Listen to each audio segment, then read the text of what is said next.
many families up and down the country want the best version of their family as possible. The Mail reporting this morning that the photograph was taken on Friday in a 40-minute window, so several photographs were taken. Then the Princess photoshopped it into one image and then sent it to the Kensington Palace office. Have they worked that out, Cameron, from the metadata of the image that it was taken on Friday? Because that's one of the big unanswered questions for me, is when was it actually taken? Was it last week, as the Palace said? The trees in the background made it look much more like it was much more summery. So before all of this happened, I understand that it was very much taken last week. There was some, I think perhaps there was some debate whether or not they were going to put out a photo at all.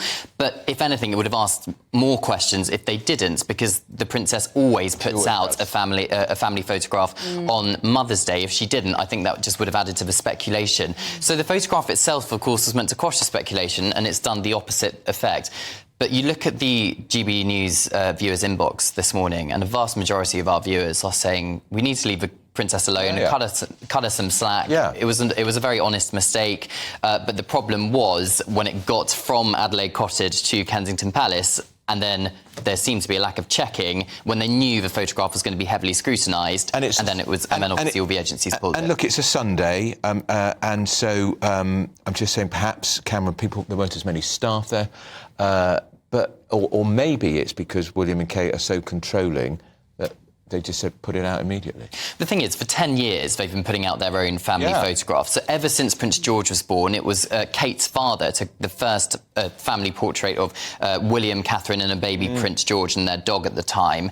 And since then, it has been intimate family members taking those photographs, which kind of works because you get these lovely photographs of the kids, and they're not bombarded with 20 cameras like Prince William and Harry had to go through when they were a child.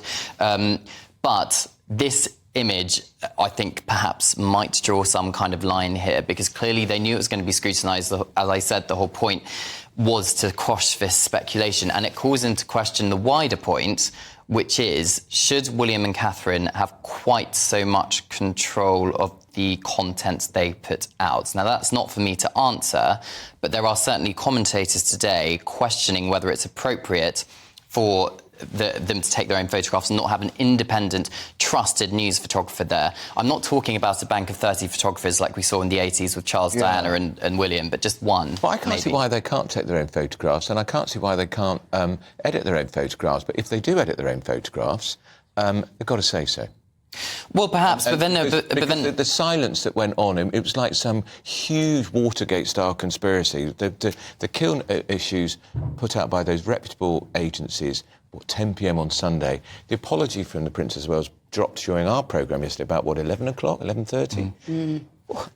Why did it take so long? They should have just got on with it and said it was a simple, innocent bit of bad editing. The thing is, the celebrities for years have been editing photographs, and we don't complain about them. The royal family, way back to Tudor times, they were, editing the painting to make the monarch look better. So this isn't, the royals have form for editing photographs, but I think it was just the timing was so appalling yesterday because of all this speculation surrounding the Princess of Wales that it just added this fuel to the fire.